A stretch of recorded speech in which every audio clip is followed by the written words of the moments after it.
Once upon a time, a selfish prince is startled awake by a loud knock on his castle door. He stumbles down the staircase and peers out into the cold of the night. He sees a shriveled and weathered face of an elderly vagrant. She pleads for him to allow her to seek shelter from the rain. The prince, with his selfish heart, could see no benefit to this hospitality, so he ordered the poor woman to depart at once. The man turned the woman away. Do you know how easily we sometimes turn away from those we love? The prince's selfishness didn't see the woman's value or profit for him. But what would it profit anyone to have everything this world has and lose the thing of greatest value? He was blinded to the fact that he was already a beast. The enchantress's curse actually only exposed the prince's ugliness to those around him, in effect humbling him.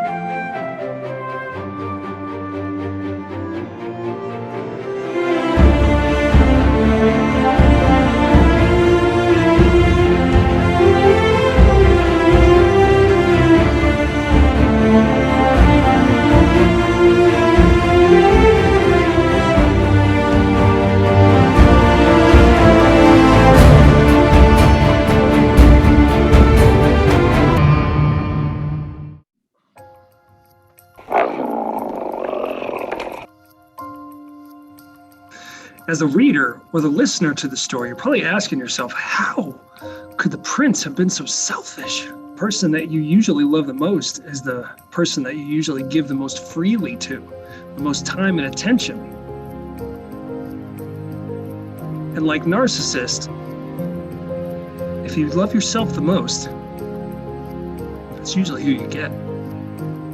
And the thing is, for most of us, it's a pretty lonely place. Castle or not.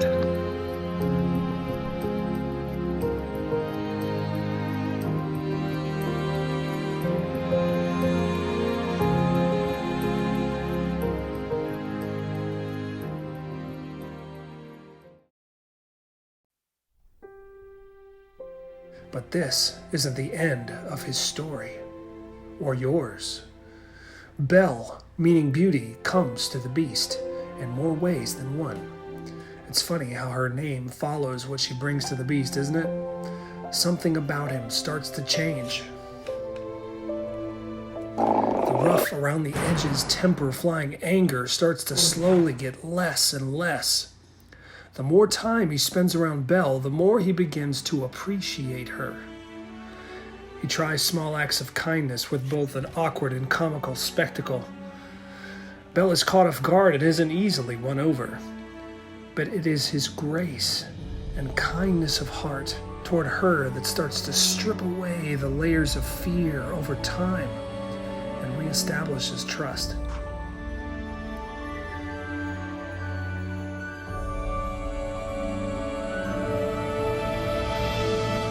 In the end, it's not what Belle can do for the beast, but what finally breaks the spell is when he truly gives himself fully over to Belle to save her life. Saves her from the evil that was threatening his castle's safety. In this moment, he is remade, transformed, no longer imprisoned in a cursed castle, no longer held back by his beastly form or his past guilt, his anger, and his shame. But through realizing the truest inner beauty and value of Belle, he is now ready to put away his claws and hold out his hand.